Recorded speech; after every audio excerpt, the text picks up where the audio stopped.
Boa tarde. Boa tarde. Nós estamos dando início a mais uma reunião do NAVE, que é o Núcleo Avançado de Vascular e Endovascular do Hospital Sírio-Libanês. E hoje a gente vai trazer como tema a trombose venosa em locais atípicos, quando e como investigar. Quem vai apresentar é o Dr. Antônio Eduardo Zerati, que é um cirurgião vascular do núcleo e que trabalha também no ICESP com pacientes oncológicos e tem uma larga experiência com esta situação dessas tromboses em locais atípicos. Então, acho que é um tema que todos nós nos deparamos, nos defrontamos, e aí sempre tem a dúvida de até onde a gente vai investigar, em quem a gente vai investigar. Então, hoje a gente trouxe o Zerati para falar disso. Vamos lá, Zerati? Obrigado, André. Boa tarde a todos. Bom, esse tema, né, como o André falou, é um tema que traz uma situação que muitos de nós assim, vivenciamos com frequência, né? Foi um assunto que de interesse, assim, que o pessoal da hematologia lá do ICESP pediu também para a gente abordar no Preceptorship lá do ano passado, né, que a gente faz anualmente, foi tema do evento do ano passado. E também, né, conversando com o professor Pedro Oeste também, né, ele sugeriu também que a gente abordasse o tema, então a gente resolveu trazer, né, falar a respeito dessas tromboses em locais atípicos, né, quando e como investigar. Na verdade, essa aula é mais uma introdução para depois para a discussão lá com a Audrey e com o Marcelo, né, que vão falar mais especificamente de como investigar, né, essas tromboses em locais atípicos. Bom, aqui os conflitos de interesse. Uma trombose venosa, né, um clássico, né, da medicina, ela está associada a alguns fatores, né, 3 deles que formam essa tríade de Virchow, né, como estase sanguínea, que é provocada aí por uma internação prolongada, né, imobilidade do paciente por alguma deficiência física ou por pós-operatório imediato, principalmente cirurgias de maior porte, por compressão, né, seja ela por condição anatômica, como a gente vê nos casos das síndromes compressivas abdominais, né, o May-Turner, Nutcracker, ligamento arqueado, ou compressão por algum tumor aí próximo aos vasos, que é o que a gente vê aqui na figura, né, um tumor de cabeça e pescoço rechaçando a carótida. A lesão vascular por ação de medicamentos, né, tem medicamentos que são irritantes, medicamentos vesicantes, ou por lesão vascular mesmo, por punção. Presença de catéteres venosos também é uma condição que favorece a ocorrência de trombose venosa. Em relação à hipercoagulabilidade, trombofilias e as síndromes paraneoplásicas. A trombose venosa ela é muito mais frequente em membros inferiores, mais de 80% das vezes. A maior fonte de embolia pulmonar é a trombose que acontece nos membros inferiores, principalmente a trombose venosa proximal, né, de poplítea para cima. Tem uma tese, uma publicação, né, que foi fruto de uma tese da Mariana Krutman, que foi residente nossa lá do HC, e ela defendeu essa tese lá no Einstein, né, orientação do professor Nelson Poloska. Ela mostrou que eles fizeram um estudo, assim, todo paciente que chegava com trombose venosa profunda no pronto-socorro do Einstein, eles eram submetidos a uma tomografia de tórax. Foram 100 casos, a maioria deles de pacientes não oncológicos, né? Só 13 deles tinham câncer. E essas tomografias, mesmo assim, pacientes assintomáticos do ponto de vista respiratório. Né? E sinais de embolia pulmonar foram encontrados em 72% desses pacientes, né? Numa proporção muito parecida, mesmo em relação às tromboses proximais e às tromboses distais, né? As tromboses tibiais. Né, com mais de 70% desses pacientes apresentavam algum sinal de embolia pulmonar. E 43% dos pacientes com trombose aí, de veias musculares, né, veias da panturrilha isoladas, tinham também sinais de embolia pulmonar. Então, apesar da gente associar mais a embolia pulmonar a uma trombose venosa proximal de membros inferiores, ela também é bastante frequente nas tromboses distais, segundo esse trabalho publicado pela Mariana Krutman. Agora, as tromboses de membros superiores, elas são muito menos frequentes, né? Elas são responsáveis por até 6% dos casos de embolia pulmonar somente.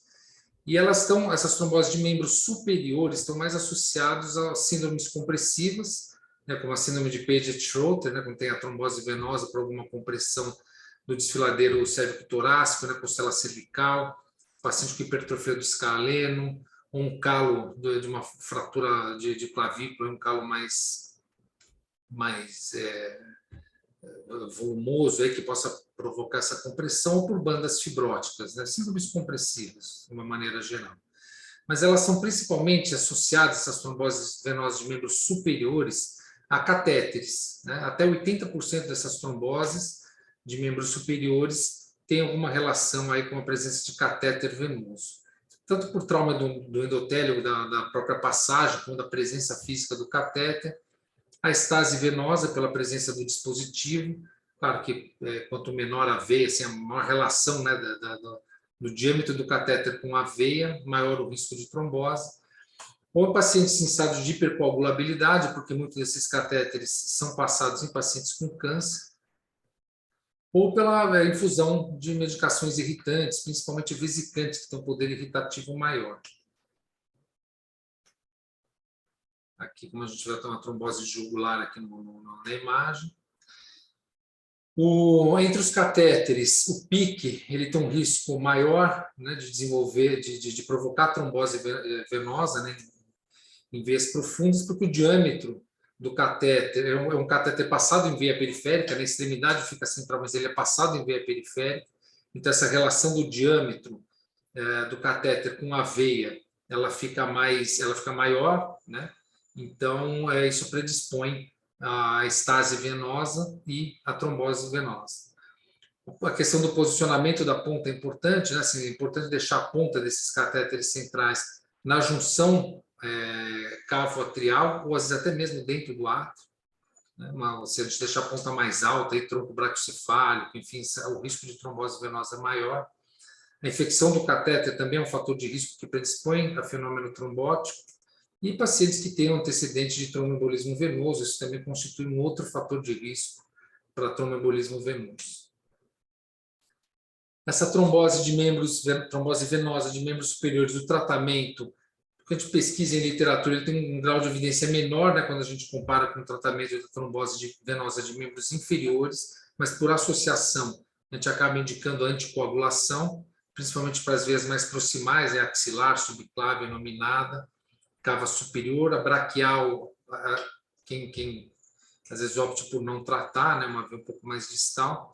Se for associada a um catéter, um catéter venoso de longa permanência, a gente mantém o catéter se ele estiver funcionando, né, porque se a ponta estiver no átrio, muito provavelmente o funcionamento do catéter vai estar preservado.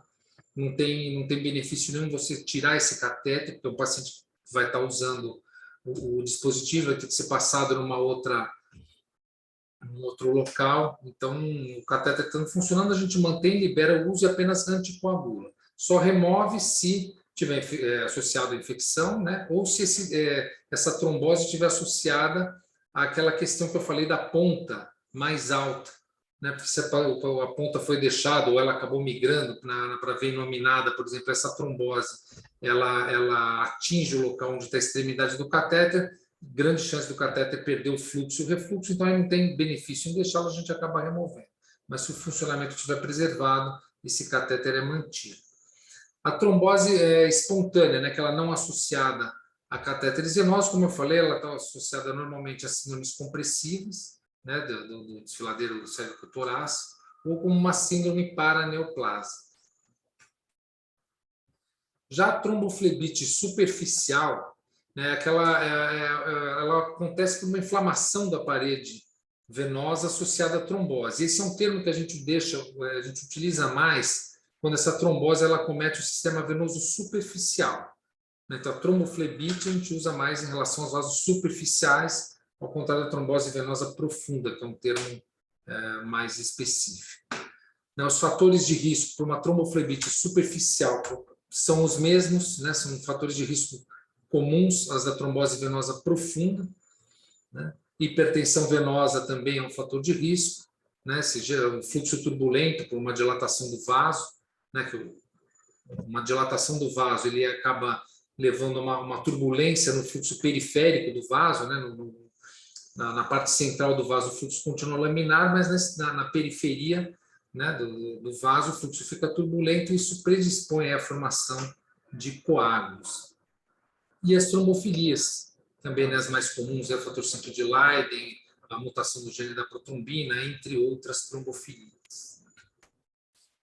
A tromboflebite, além da associação com trombofilia, ela também está associada a câncer, né, ela é uma ocorrência relevante na oncologia, né, tem aquela síndrome que chama de tromboflebite migratória recorrente, que está associada a adenocarcinomas, principalmente adenocarcinomas do pâncreas, é o que a gente chama de síndrome de Trousseau, né, que foi Trousseau quem descreveu essa síndrome, né, associada a câncer, aí nos anos de 1800, né, e ele mesmo vítima da síndrome que levou o nome dele, né, ele acabou fazendo o diagnóstico de câncer em si mesmo, né, quando ele tem essa frase dele aí, de, estou perdido, uma flebite que se manifestou essa noite, não me deixa dúvida em relação à natureza da minha doença.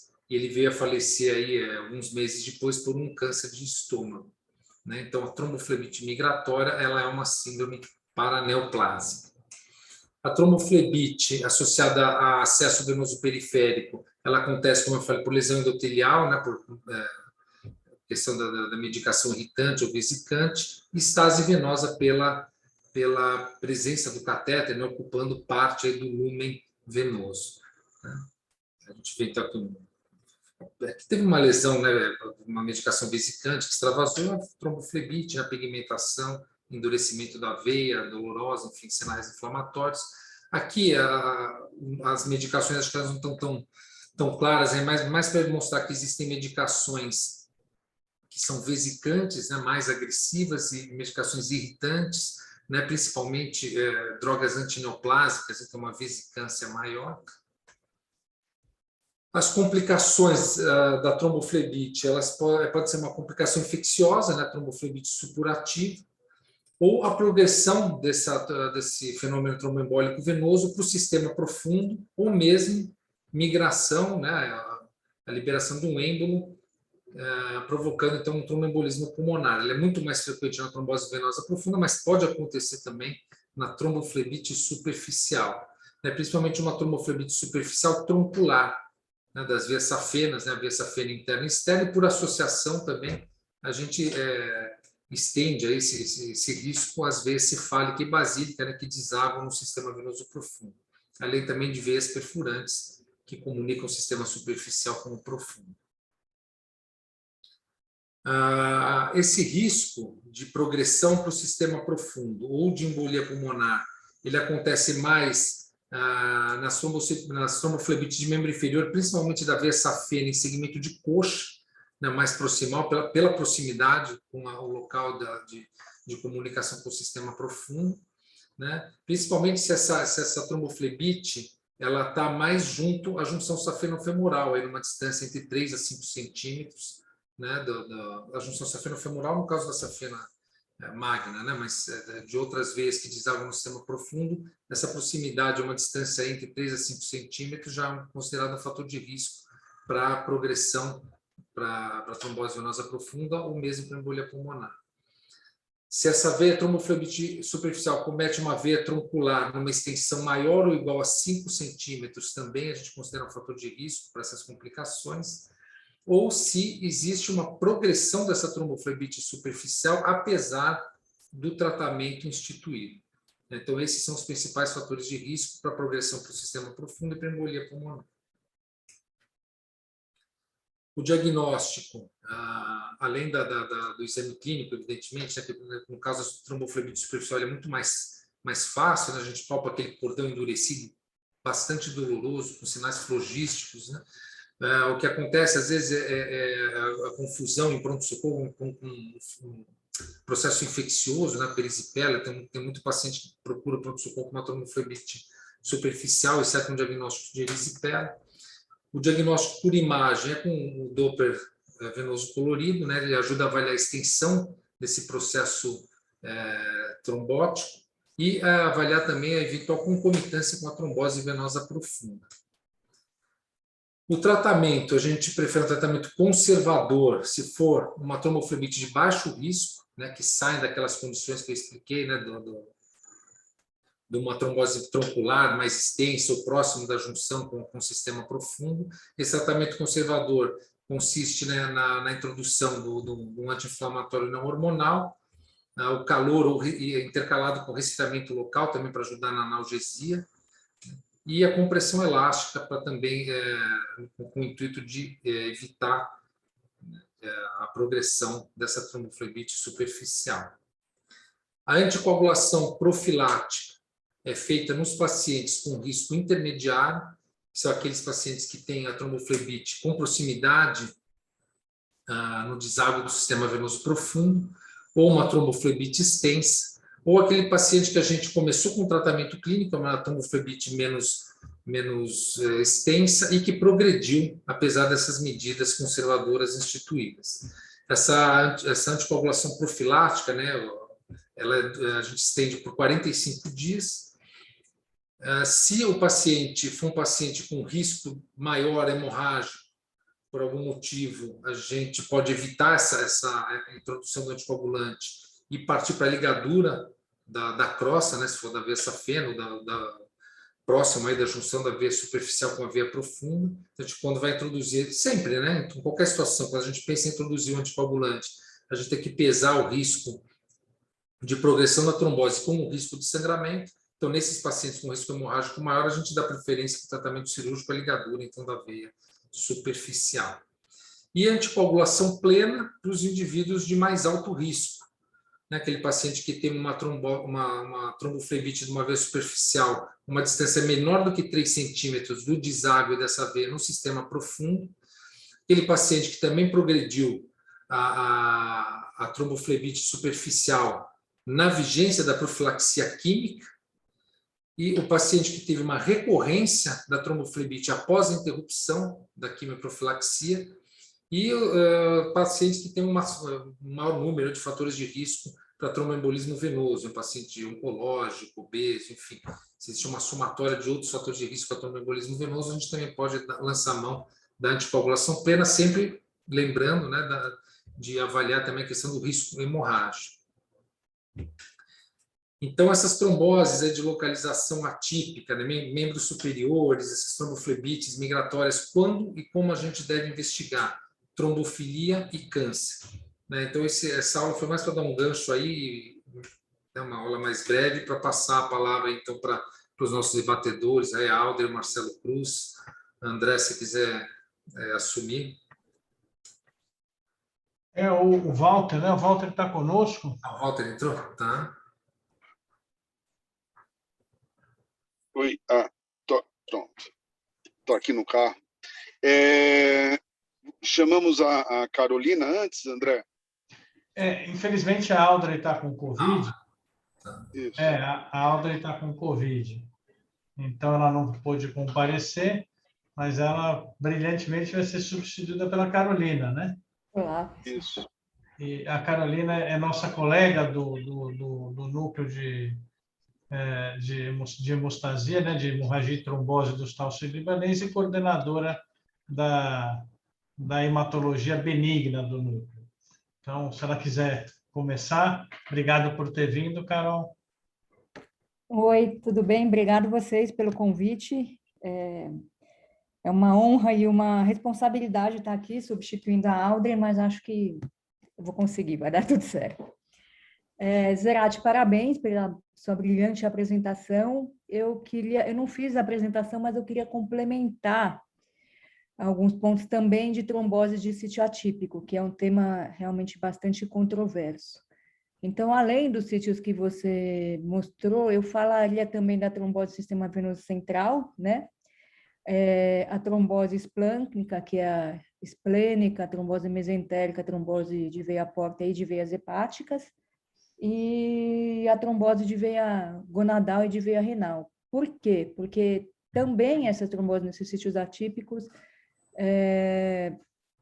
são uma indicação importante de investigar tanto as síndromes paraneoplásicas quanto as doenças mieloproliferativas crônicas. Então, eu acho que a gente, e isso eu faço meia-culpa, tanto os hematologistas coaguloterapeutas quanto os vasculares, a gente fica muito assim no ímpeto de investigar as trombofilias, mas a gente esquece das síndromes paraneoplásicas e das trombofilias adquiridas. E dentre as trombofilias adquiridas, apesar da SAF ser a mais famosa, a que mais causa trombose de sítio atípico, principalmente esplênico, mesentérico e hepático, é as doenças mieloproliferativas crônicas, são as doenças mieloproliferativas crônicas. Então, até 40% das tromboses de veia porta em pacientes não cirróticos, e as estatísticas falam de 26% a 52%, é bem lábil, né, porque a gente não tem grandes estudos com isso, mas das tromboses de veia hepática são causadas por doenças mieloproliferativas crônicas. E em 74%, o quadro de trombose é o que abre a doença mieloproliferativa. Então, às vezes, o paciente vai ter uma poliglobulia, uma plaquetose, a gente não dá muita atenção, e aí ele abre com um quadro de trombose. E esses quadros são, em geral, bastante graves. A gente não tem ainda também a definição de qual é a melhor estratégia de anticoagulação para esses pacientes, né? Então, eu queria também abrir para a discussão desses outros sítios, polemizando um pouquinho aqui a aula. Que esses outros sítios, né, eles geralmente acho que eles assustam um pouco mais, né, quando a gente faz o diagnóstico e tal. E para a gente, pelo menos às vezes os casos que chegam mais para a gente, essas tromboflebites superficiais muitas vezes, ou de sítio atípico, membro superior, às vezes elas às vezes não assustam tanto, e eu acho que a gente tende, em alguns casos, a gente deixa de investigar e às vezes pode perder alguma situação aí, ou de trombofilia ou de câncer, né? Mas com certeza esses outros sítios, esses outros locais, né, que você mencionou, são importantíssimos também, né, nessa questão de investigar, né? E Walter, você quer passar para o Marcelo e a gente discute depois tudo junto, trombofilia e câncer? Ou... Tá bom. Então, eu vou chamar o Marcelo Cruz, que é médico oncologista do Centro de Oncologia do Hospital Sírio-Libanês. Vamos ver qual que é a visão dele também em relação dessas tromboses atípicas e o câncer. Marcelo, por favor. Obrigado, boa tarde, obrigado Walter, Zerati, André, os colegas pelo convite, é um prazer participar da reunião, e isso é um tema para o oncologista bastante relevante, né? Tanto para o paciente com doença ativa quanto para a investigação. E eu vou trazer minha contribuição aqui a respeito de investigação de paciente com tromboflebite, especialmente com trombose venosa profunda, esses que a gente considera como um evento não provocado, né, que os estudos mostram, eventos que não têm relação com trombofilia ou com histórico de anticoncepcional, gestação, câncer, cirurgias grandes, enfim, aqueles casos que aparecem para serem investigados. O que a gente tem visto é que, do ponto de vista prático e clínico, a gente teve casos recentes, né, de notórios que tiveram aí câncer gástrico, e a descoberta foi através de uma trombose venosa profunda. A gente tem visto de oncologia em investigar, mas do ponto de vista das sociedades de cuidados primários, sim, existem algumas recomendações de se fazer investigação de câncer em população que tem um evento tromboembólico não provocado, né? A gente tem 2 estudos interessantes, os 2 são, um é canadense e um é francês, um do New England e outro do Lancet, recentemente publicados, que deixaram um pouco de dúvida com relação à eficácia em se fazer uma investigação que eles consideram mais não limitada a exames laboratoriais e exames clínicos. Incluíram, um canadense incluiu tomografia e o francês incluiu PET-CT, e eles mostraram que não teve um ganho significativo em encontrar câncer, né? O objetivo primário era encontrar câncer ao sinal desse evento tromboembólico, e eles não mostraram um ganho significativo em encontrar. Porém, o que chamou a atenção e que foi depois revisitado no estudo francês é que aquele grupo, o grupo do francês que usou PET-CT para investigar câncer em paciente com evento tromboembólico, eles acompanharam os pacientes por 2 anos após o evento e após o PET-CT. com exames clínicos a cada 3, 6 meses, 12 e depois anual. E eles viram que nesse acompanhamento fez diferença. Um PET-CT negativo ao diagnóstico de evento tromboembólico, ele foi um fator preditivo de não aparecer câncer nos 2 anos subsequentes. E o grupo que fez o controle limitado, só com exames com laboratoriais, exame clínico, teve um risco maior de aparecer uma neoplasia nos 2 anos subsequentes. Esse estudo vale lembrar que esse estudo, os 2 estudos foram pagos por iniciativa governamental, não tem nada de indústria, laboratório de PET, empresa de PET, nada disso. E a última atualização mostrou que, para o grupo, tanto no Canadá quanto na França, o PET-CT foi, de certa forma, custo-efetivo nessa investigação, porque você está detectando um tumor que pode ser potencialmente tratável e curável, e você pode ter aí um ganho em quali, né, naquela questão de custo-efetividade. Então, a mensagem que eu queria passar para vocês é que, apesar da gente não ter uma diretriz muito clara de recomendação de pesquisar de forma mais incisiva um risco de trombose, vale a pena, sim, utilizar desse estudo para fazer a investigação. E tem várias críticas aos estudos. Eram estudos que pegavam pessoas acima de 18 anos, mulheres em uso de anticoncepcional, pessoas que eles não excluíram as pessoas que tinham feito viagem longa e tiveram a trombose. Então, teve vários fatores que acabaram atrapalhando um pouco a análise final dos estudos, mas acho que uma mensagem importante é de pesar, sim, essa investigação. E um último comentário é como aumentou muito o rastreamento normal, né, mamografia a partir dos 40, PSA, colono, na população que a gente conhece, não estou falando do sistema público, na população que tem mais acesso, a gente acaba diagnosticando mais câncer sem aparecer a trombose, né? Então, esse evento ficou um pouco restrito a, infelizmente, quem não tem tanto acesso. Talvez o Zerati e o time do ICESP tenha mais experiência em achar esse paciente com um evento tromboembólico e descobrir um câncer por conta desse evento. Marcelo, deixa eu te fazer uma pergunta. A gente vê pacientes aí do pronto-socorro, uma trombose, é frequente internar o paciente com uma trombose não provocada. E qual que é a sugestão de pesquisa de câncer? Normalmente a gente se preocupa de ter câncer. Uhum. Então a gente faz uma tomo de tórax, abdômen, um PET scan, colonoscopia e endoscopia digestiva alta. Isso daí é uma boa screening para câncer? Teve um estudo muito parecido, mais antigo, deve ter 2006, 2007, que não usou PET e usou exames mais invasivos, colonoendoscopia, por exemplo. O que a gente vê nesses dados atuais é que o PET-CT ele tem uma sensibilidade alta em detectar essas lesões, tá? Claro que para tumores de intestino e de estômago, muito provavelmente, isso vale para o câncer de pâncreas também, a gente acaba detectando esses tumores já com a doença avançada e o evento tromboembólico já acaba levando aí a encontrar uma doença avançada que o PET-CT pegaria. Então, além de exames laboratoriais, o PET-CT, tendo acesso, já seria algo bastante importante. Eu acho que a tua pergunta é importante se o PET estiver negativo. Né? O PET-CT negativo, ele não exclui, por exemplo, uma lesão gástrica pequena. Vale a pena a gente investigar?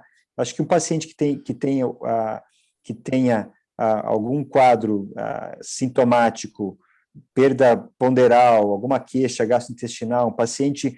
a gente chegou a pesquisar algumas coisas, por exemplo, de paciente que fez cirurgia bariátrica, se aumenta o risco de câncer de estômago ou de esôfago em quem fez cirurgia bariátrica, e a resposta não está clara, a princípio não. Na verdade, a cirurgia bariátrica reduz o risco de outros cânceres em 40%, né, tanto em homens quanto em mulheres, próstata, endométrio, mama. Então, eu acredito que um PET-CT, exames laboratoriais estão de bom tamanho, e na ausência de encontrar alguma coisa, fazer a colonoendoscopia, dependendo até da idade do paciente, é algo a ser feito, e mais do que isso, o segmento. eu colocaria esses 2 anos de segmento. O estudo canadense acompanhou por 1 ano. Ele fez tomografias, exames laboratoriais, estava tudo negativo, fez um follow-up anual, 1 ano. O estudo francês fez 2 anos e encontrou mais doença dentro desse período. Então, talvez seja um ponto relevante nesse acompanhamento subsequente. Uma coisa que eu acho que eu queria só perguntar, porque normalmente, às vezes, você vai pedir um PET, para se acionar a operadora de saúde, então, geralmente, Não eles cobre. não autorizam, né? Uhum, não cobre. E a gente acaba substituindo por tomografia, mesmo de abdômen e tórax, que acho que a sensibilidade certamente é menor, né, para tumores pequenos, né? Ela é menor, Zerati, e o grupo, o estudo que fez tomografia, eles incluíram na tomografia de abdômen, de tórax e abdômen, por isso que essa pergunta, acho que foi o Walter que fez, é importante, eles incluíram a colonoscopia virtual.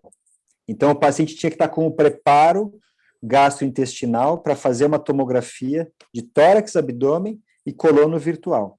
Então, essa questão de fazer se não tiver o PET, fazer a colono e a endoscopia sejam relevantes, né, nessa pesquisa, sim. E nesses exames de laboratório que você citou, eu acho que marcadores tumorais, não sei se você inclui entre esses exames de laboratório para diagnóstico, eu acho que o marcador é mais para segmento no paciente que você já sabe, né? Boa pergunta. Até colocaram aqui no chat marcadores tumorais. Nos estudos não foi contemplado, eram mais marcadores relacionados com a hemograma e marcadores de dedímero e coisas afins, mas uma coisa importante que aconteceu e acontece é você pegar um paciente no pronto-socorro que não está com o check-up em dia oncológico. Então, o cara não fez PSA, o cara não está acompanhando com... Então, esse seria talvez o caso de você fazer um marcador. Marcador para pâncreas, CA19-9, quais são os tumores que dão mais esse risco, né? O pâncreas é o número 1, depois vem lá junto dele o estômago, aí vem câncer de ovário, pulmão, mama, antes da mama ali o sistema nervoso central. Câncer de ovário e pâncreas, a gente tem bons marcadores, né? O CA19-9 para pâncreas e o o 125 para ovário, que talvez sejam de interesse a gente ter essa análise. Eles vão ajudar a detectar? Teoricamente não, porque geralmente quando você tem um volume de doença alto, eles estão estourados. Então você vai achar essa doença macroscópica, né? É difícil você achar um marcador muito baixinho ou subir um pouquinho alto e está com evento tromboembólico e tem doença. Então, eu acho que não tem essa resposta adequada para vocês, mas os estudos não colocaram marcador tumoral na equação, tá? Tem umas considerações. Primeiro, antes da consideração, eu queria parabenizar todo mundo. Acho que só até aqui já valeu bastante a pena. Agora é que está começando a discussão. Mas vou pegar só a pergunta do Antônio no chat para a gente trazer de novo o pessoal que está participando para perguntar mesmo, que eu acho bacana e é o objetivo. Quando se tem uma trombose de veia mesentérica ou outro sítio atípico em paciente em pós-operatório recente de uma cirurgia para neoplasia, mesmo com esta cirurgia tendo sido considerada curativa, você associa, ou seja, operou, é curativo, logo depois, talvez não seja POI, mas dizendo, 1 mês, 2 depois, faz uma trombose. Você relaciona isso ao câncer, ao procedimento cirúrgico? Se fosse para dar uma resposta rápida, eu diria que não, porque dependendo pelo que ele está falando, é uma cirurgia oncológica grande e certamente relacionada com algo do trato gastrointestinal. Eu acho que, e outra, lembrar que se fez uma cirurgia foi com intuito curativo, o volume de doença deve ser baixo. Então, em geral, não. Tá? O que a gente vê nos eventos tromboembólicos, até os estudos, talvez uma das críticas de não terem benefício, é que a detecção dos tumores, a maioria deles não estava em estadio tão inicial, tá? Eram tumores já metastáticos quando se descobriu a lesão. E é o que a gente vê na prática, né? Geralmente esse evento, ele vem junto com uma doença já mais avançada. Eu diria que não teria relação, sendo um pós-operatório com intuito curativo. Eu vou mudar a minha pergunta, a pergunta do Antônio. Ele até colocou prostatectomia, eu ia ir exatamente para isso. Mas, Legal. assim, você acha, não vou pegar nem pós-operatório precoce, assim, você acha que esse doente curado, seja com cirurgia de próstata, a próstata ainda tem o pós-operatório de ficar naquela posição ginecológica, tem outros motivos, mas de próstata é muito comum, e de mama também, de doentes, vamos chamar, curados, que vem com uma trombose venosa. Você acha que isso é um sinal de alerta de recidiva de doença? Porque, Ótimo. para mim, intuitivamente é. Sim. Assim como o linfedema na doente com câncer de mama curado, quando ele aparece tardiamente, eu consigo olhar isso, ou eu vejo isso como um indício bastante forte de recidiva de doença. A gente está certo ou errado? Aí entram fatores importantes, né? Quais os outros riscos que esse paciente tem de ter uma trombose e o tipo de câncer que o paciente teve. Então, entra o estadiamento, porque a gente prediz o risco baseado no estadiamento. Eu acho que esse é o fator fundamental. Se é um paciente, né? Você falou de câncer de mama, um paciente com estádio clínico 3, fez químio, operou, tratou e está acompanhando e evolui com uma trombose, o risco de recorrência dela é alto. Então, a gente tem que acender o alerta para pesquisar se não está tendo uma recorrência assim. Agora, pacientes com estadio muito inicial e idoso, passou por uma cirurgia e aparece um evento desse, eu ficaria mais tranquilo. Então, eu diria para você que depende muito do tipo de tumor e do risco de recorrência que esse tumor trouxe para o paciente. Tá? Acho que não só trombose também, às vezes acho que a própria DIMER-UD, né, quando começa a aumentar no paciente oncológico, né, que teoricamente está com a doença controlada, o DIMER-UD começa a subir, mesmo que você não ache um sinal de trombose, também já seria um sinal de alerta aí, né, para a recidiva da doença, né, oncológica, né? Posso fazer só uma colocação? Claro. Rapidinho? Por favor, Carolina. Eu sei, você pode falar melhor que eu, até, Zerati. Para cirurgias curativas, principalmente as abdominopélvicas, né, a gente já tem a recomendação de estender profilaxia anticoagulante profilática. E o que eu sinto mais nessas tromboses pós-cirurgias curativas é que, na maior parte das vezes, o cirurgião não estendeu. Principalmente próstata e mama, que são tumores de mais baixo risco e que quem opera não é o cirurgião oncológico, ou é o mastologista, ou é o urologista.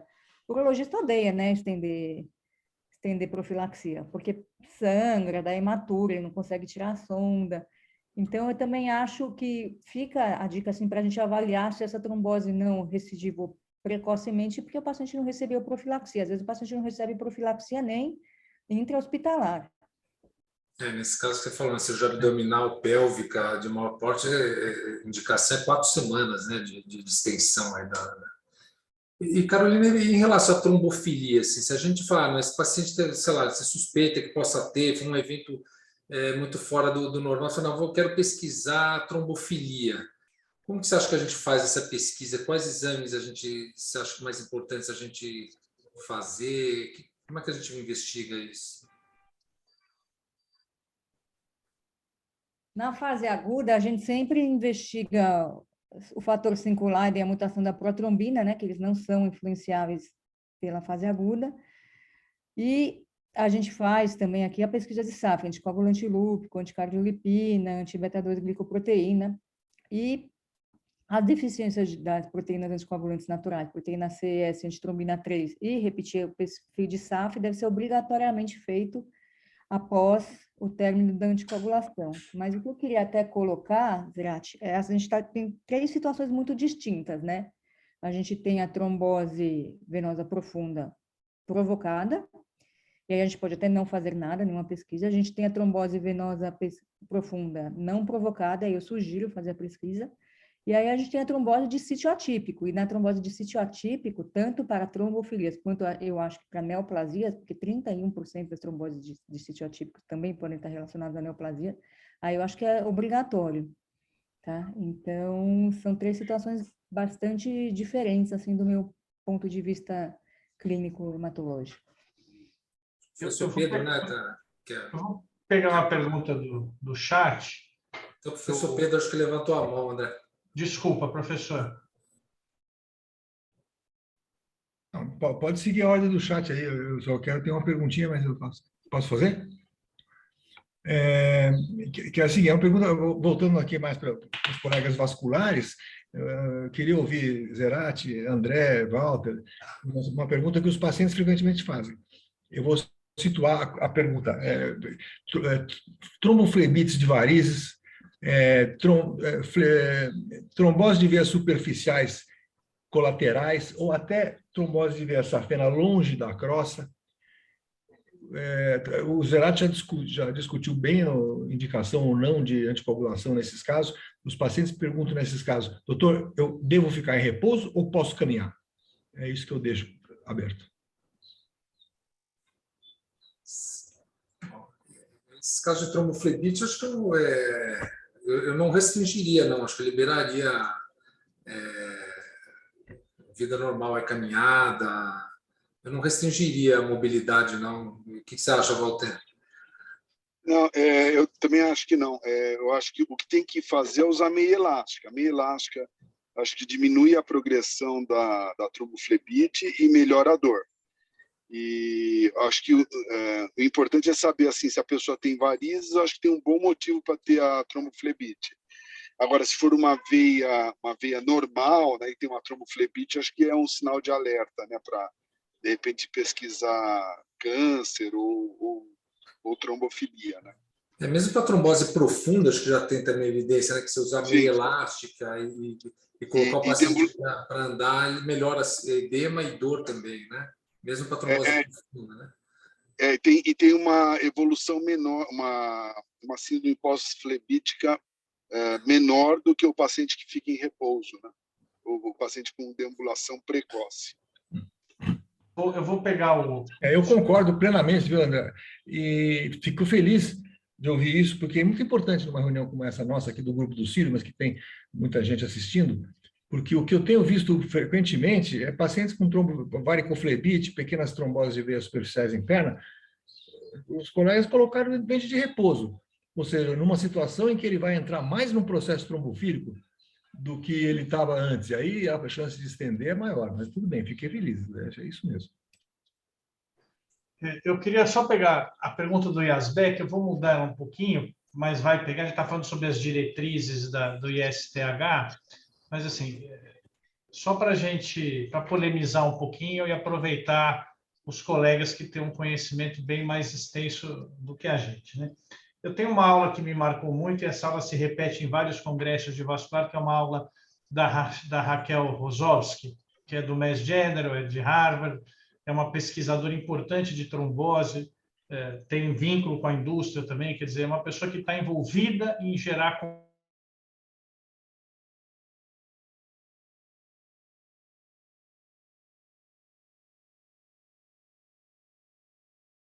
ele estava citando, acho que é o estudo do Carrier, de 2008, né, em que não justificava a chamada investigação extensiva do câncer, né? Acho que é isso. E depois vieram os estudos de Robin e Prandor em 2015 e 2016, onde associou o PET-CT. Mas, assim, eu acho que ela deixa muito claro, né, botando o peso dessas publicações, obviamente o segmento é importante, etc., mas que a gente não tem uma melhora da sobrevida, apesar do PET-CT melhorar um pouquinho o diagnóstico de câncer oculto. Isso é trombose não provocada e não tem nada a ver com sítio atípico. Acho que sítio atípico, fora aquelas que o cirurgião vascular atribui a varizes, a gente sabe disso, fora essas, a gente tem que investigar. Mas, do ponto de vista de investigação oncológica, o que ela deixa de mensagem, e parece bastante sensato, a Carolina vai achar que eu estou sendo hipócrita, porque eu acabei de mandar para ela um pedido de investigação de trombose numa doente, e eu investigo tudo, porque o meio que a gente anda às vezes não favorece uma conduta mais expectante, mas ela não vê melhora na sobrevida e acha que se você seguir os protocolos de screening da população normal, ou seja, mais de 50 anos, mais de 70 anos, fumantes e etc., você vai conseguir pegar os cânceres no seu momento, independente da trombose.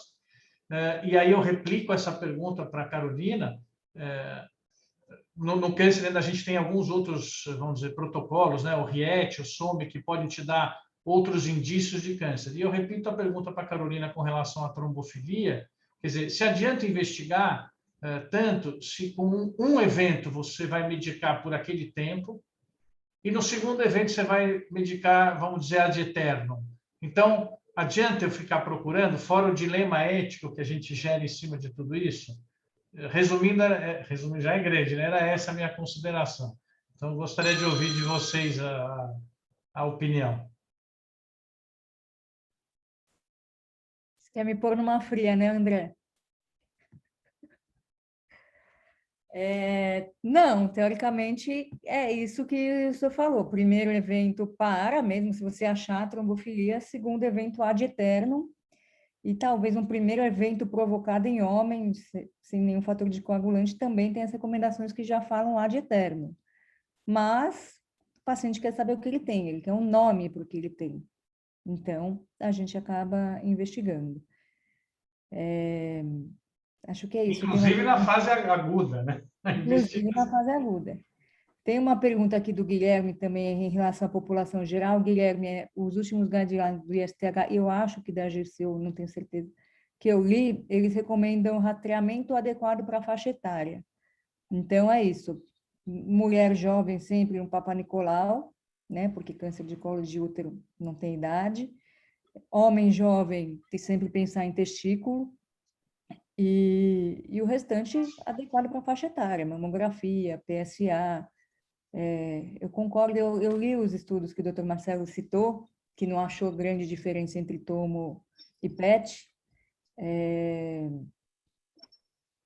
Não acompanhei o desfecho final desse acompanhamento de 2 anos, mas eu vi que realmente foi igual.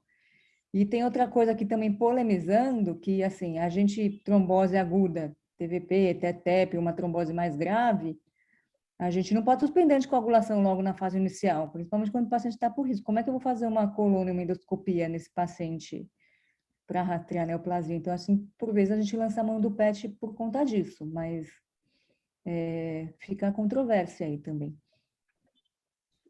Carolina, deixa eu te perguntar uma coisa. Paciente jovem, a gente pesquisa trombofilia. Paciente idoso, neoplasia.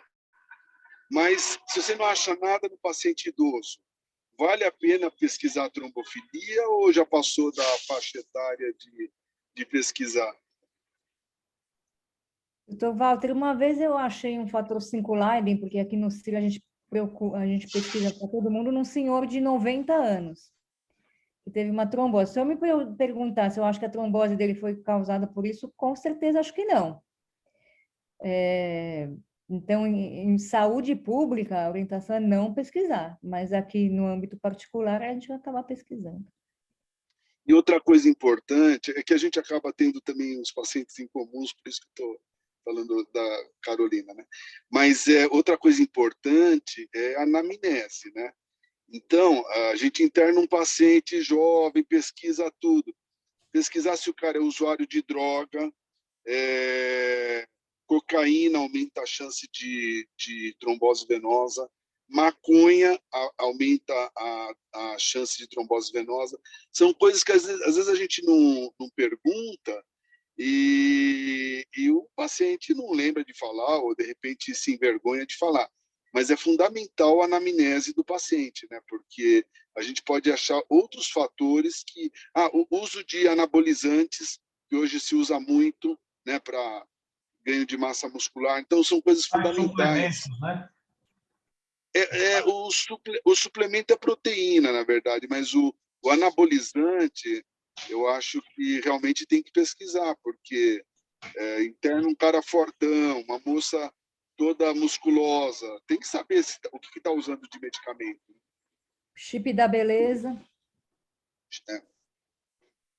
E uma outra coisa que, Carolina, assim, você estava falando de um paciente, sei lá, com uma trombofilia, sei lá, um Leiden, com um episódio de uma tromboflebite superficial, anticoagulou durante um tempo, parou. Você muda a orientação para essa paciente quando ela vier a passar por uma outra situação de também aumento de risco, uma viagem aérea prolongada, uma cirurgia, sei lá, uma cirurgia ortopédica, ou você trata essa paciente, você dá as mesmas orientações que você dá para um paciente que não tem esse diagnóstico de Leiden, uma paciente com Leiden e um fenômeno tromboembólico ou superficial profundo, isolado.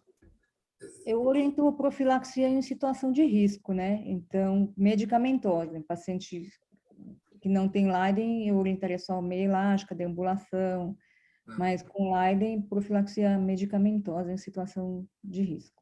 Então, só por aí acho que já vale a pena investigar, né, no episódio primeiro, né? Porque por mais que você não vá mudar o tempo de anticoagulação, tá, mas isso já te acende um sinal de alerta para futuras situações de risco que você possa fazer uma profilaxia maior, né? E eu acho que para uma gestação, principalmente em mulheres também, aí é importante investigar, porque também muda a conduta em gestação e puerpério. Mas, assim, mesmo que você tenha uma trombose venosa, que você não acha nenhum fator importante, num voo longo, eu faço profilaxia, com ou sem trombofilia identificada. A mesma coisa com gestação em quem já teve trombose ou vice-versa. É só para quem não teve. Então, talvez fosse importante para aquela pessoa que você não faz a investigação, porque ela nunca teve nada. A gente acaba fazendo isso, os ginecologistas são mais liberais e acabam fazendo isso a qualquer dificuldade de engravidar, mas eu não sei, mesmo que eu não tenha nada declarado, o meu doente fez uma TVP e fala, estou viajando numa viagem de 12 horas de avião, ele vai ganhar uma profilaxia, que eu fazia com o Clexane, agora estou fazendo com o Xarelto, acho que é uma outra coisa que a gente pode discutir, como é que faz, quanto tempo, quantos comprimidos, de 12 em 12, dose baixa, dose alta, acho que é um negócio legal que a gente não sabe. E voltando de novo para o cirurgião vascular, pegando o gancho do professor Pedro, a história da meia elástica, né? A meia elástica na tromboflebite, eu vou ouvir o Walter, né, que também é um cara super experiente nisso, é sempre um problema, né? Porque a meia elástica vira e mexe, a tromboflebite é na altura do joelho, a meia elástica comprime em cima da veia trombosada. Você é liberal com a meia elástica assim, na tromboflebite superficial? Na TVP tudo bem, eu acho que não tem muita dúvida. Mas assim, ou a meia até o joelho, que é o que a gente usa mais no cara que tem TVP de poplite. São situações que a gente enfrenta, só para pegar o gancho do professor Pedro. Eu? Isso. Desculpa. Não, eu acho que assim, se for uma tromboflebite na altura do joelho, faço uma meia elástica 7/8, porque o alívio dos sintomas eu acho que é importante também com o uso de meia elástica. Melhora bastante. Viu? E só falando de viagem aérea e trombose, tem um artigo bem antigo da 200 e tantas tromboses que levantaram no aeroporto lá de Heathrow, de Londres, né? Dessas 200 e tantas tromboses, foram investigar trombofilia. 70% tinha trombofilia. Então, quer dizer, sempre tem um motivo para o cara ter trombose, como primeira vez no voo, eu estou falando, né? Sempre tem um motivo para a pessoa ter trombose, viu? Não é de graça que o cara tem trombose por estar voando, né? Professor Pedro, está com a mão levantada de novo? Não? Ah, tá. Acho que... Marcelo, você quer falar alguma coisa sobre essa história do screening? Quer dizer, se a Posso. o screening habitual, quer dizer, o próprio notório que a gente discutiu, que fez esse diagnóstico, tinha um esôfago de Barrett, né? Ele tinha substrato para fazer isso. Então, se ele tivesse num programa normal, a gente teria feito o diagnóstico com ou sem ou apesar da TVP. Mas, de forma geral. Eu entendo a questão dos estudos, André, mas eu realmente acho que eles não conseguiram responder a pergunta. Até essas críticas à população que eles incluíram, talvez se eles se revisitasse isso, pegasse uma população de maior risco, até porque teve muito pouco câncer nessa população dos dois estudos, muita pouca incidência de câncer nessa população.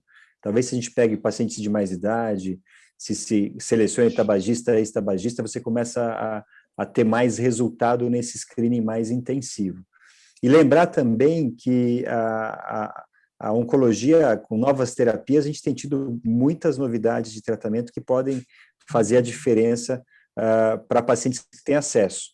Então, eu acho que o reforço nessa discussão, da minha parte, seria, sim, fazer o que nós temos aqui de possibilidade de fazer de investigação, incluiria, se não conseguir fazer o PET-CT, incluir tomografias e na investigação a endoscopia e colono, e seguir, estender esse tempo, né? O fato de não ter encontrado naquele momento do diagnóstico do evento tromboembólico não quer dizer que não tenha, e manter esse follow-up mais longo e um acompanhamento regular, pelo menos 2 anos, que é o que o estudo francês fez, tá? Essas seriam minhas considerações. Carolina, o Guilherme Asbeck perguntou a sua conduta em relação a Está com a mão estender... levantada também, se quiser, de repente, já passar para ele a palavra. Ele Pois não, levantou a vai mão. lá, Guilherme, desculpa, não vi sua mão. Opa, Eu eu vi o escrito. gostaria de parabenizar aí as apresentações, e aí os comentadores e debatedores. Então, não, a questão da Carolina é com relação às recomendações da TVP, ela até acho que já colocou, né? Se for a primeira TVP não provocada, você mantém o tratamento como habitual, e se for a segunda, aí você mantém por tempo perene, né? Apesar que acho que teve numa das recomendações, ele colocava, se existe baixo risco de sangramento, mesmo o paciente na primeira TVP não provocada, ele sugere a possibilidade de você manter a anticoagulação perene nesses casos, né? E eu queria também a tua opinião com relação ao que o André falou, que acho que é uma coisa super legal. Como a gente vai anticoagular esse paciente antes de um voo? Será que a gente pode usar o DOAC? A gente não sei se tem evidência, né? A princípio que eu não sabia da existência de uma evidência, mas acho que é uma alternativa ou não, Carolina? Obrigado. Carolina, antes de você responder, só deixa eu falar, você vai falar de anticoagulação prolongada. Eu queria que você comentasse também o uso de 20 miligramas e 10 miligramas de xarelto para uso perene e uso em trombofilia também, tá bom? Desculpa aí. Imagina. A Carolina achou que ia sair lisa nesse debate, né? De repente começou a pegar para o seu lado. Você me falou 5 minutinhos de discussão. É o seguinte, não tem nenhum estudo guideline que vai te dizer como anticoagular profilaticamente paciente antes de voos mais longos. Tá bem descrita a síndrome da classe econômica, que dá trombose, mas não a Marina está dizendo coitada, mas não tem da Clexane ou da Xarelto. Eu tendo a dar uma dose profilática de DOAC, porque eu acho que é mais cômoda a posologia, a não ser que seja mulher em idade fértil que possa estar grávida, aí sim eu dou Clexane 40. Se não, eu dou o Xarelto 10, Eliquis 2,5 e o Eliquis repetindo 12 horas depois.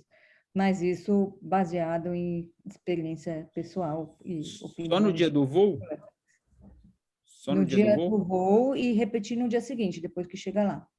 3 horas antes do voo, repete 24 horas depois. Mesma coisa no voo de volta. Também oriento, se for muito obeso, se tiver um histórico de ficar demasiado, usar meia. E só isso, tomar cuidado para não bater a cabeça dentro do avião. Mas não tem resposta baseada em guidelines. Posso até dar uma revisada nisso, eu creio que não tem resposta. Em relação à anticoagulação perene e prolongada, os últimos estudos com a rivaroxabana, que eu me lembre, depois de 6 meses de anticoagulação, se você não tiver tido nenhum novo evento e tiver uma boa recanalização do trombo, está autorizado a diminuir para 10 miligramas, então manter perene sem dia e hora para acabar. E aí eu acho que vale uma discussão realmente individualizada de paciente a paciente, apesar de todos os guidelines, porque tem pacientes que não querem ficar anticoagulados para sempre, eles têm medo. Então, mesmo em situações de primeira trombose não provocada, em que a recomendação pode ser sim manter a anticoagulação perene, eu acabo discutindo isso com o paciente. Olha, você pode parar e correr o risco de ter uma nova trombose, ou manter e ter um risco aumentado de sangramento. Eu acho importante você passar por reavaliações periódicas, o envelhecimento também vai aumentar suas chances de trombose, oriento todas as outras situações de risco, então, uso de cocaína, desidratação, tem uma incidência maior, agora tem um estudo recente que mostrou incidência maior de trombose em maratonistas, e todo mundo agora corre maratona, então, oriento também manter bem hidratado na maratona, um paciente que já tem uma trombose e é maratonista e quer parar por conta dos esportes, tudo isso. É sempre uma decisão compartilhada com o paciente e muitas vezes também com o vascular. Não faço isso sozinha, só com a base nos guidelines. Agora, outra coisa bem importante que eu queria falar em relação às trombofilias, teve um estudo australiano de trombose de gestação. Pegou 600 mulheres com Leiden que nunca tinham tido evento, tanto heterozigotas e homozigotas. E só fez profilaxia no puerpério. E as mulheres que tiveram evento são todas com Leiden, todas pareadas, todas na mesma faixa etária. As mulheres que tiveram evento são as que têm história familiar positiva, independente de ser homozigota ou heterozigota. Eu acho que isso é interessante, porque eu acho que além do Leiden em si, tem uma variação assim, de penetrância e de história familiar que a gente, eu brinco que a trombose é a ponta do iceberg. Ainda tem algumas trombofilias que talvez a gente não tenha tecnologia para sequenciar ou algo assim que fica faltando.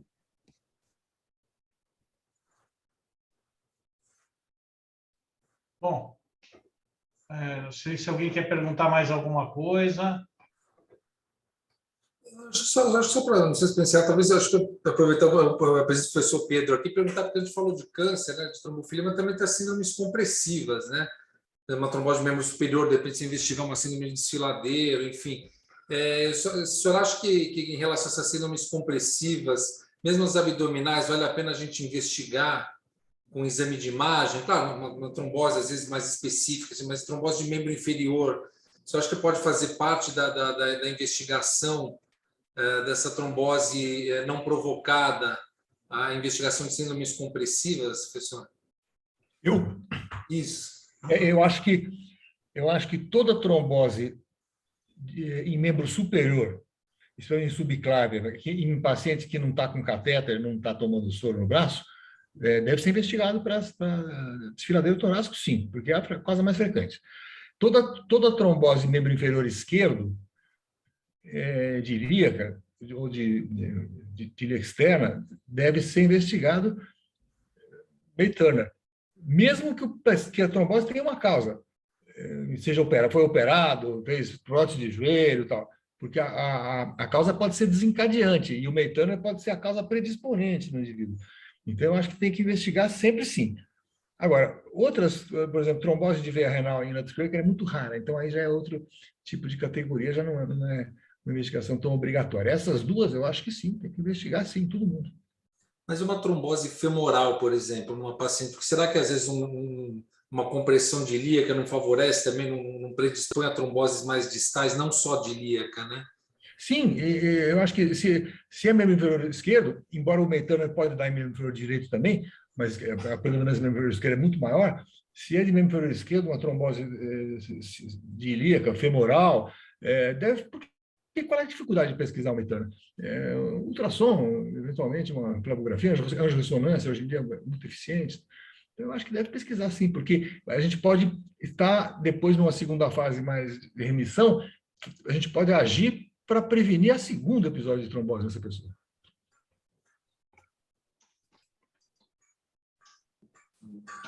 Walter, se quer? Não, na verdade, eu concordo com o professor Pedro. Tem também aquelas dúvidas. Paciente tem May-Turner com edema na perna, May-Turner uma compressão não trombótica ainda da ilíaca, e engravida. Aí já veio aquela dúvida, deve fazer profilaxia? Eu acho que não, né? Eu acho que só a presença da compressão e a ausência de trombose anterior ou trombose aguda, acho que não deve fazer, porque aumenta o risco, né, da gestação, inclusive.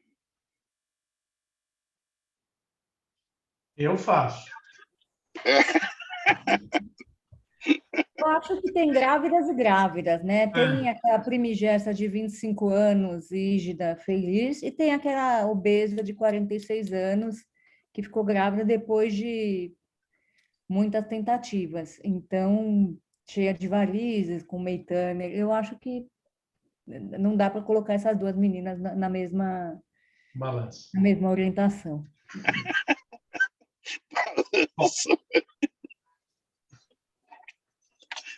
eu vou agradecer a todos. De novo, a gente teve uma reunião espetacular. Zerati, parabéns, Carol. Eu chamo de Carol, mas é Nina, né? O apelido era Carolina. O Marcelo, muito obrigado, realmente ajudou. Walter, com a experiência dele, o professor Pedro, são pessoas que têm uma experiência ampla, uma vivência enorme com veia.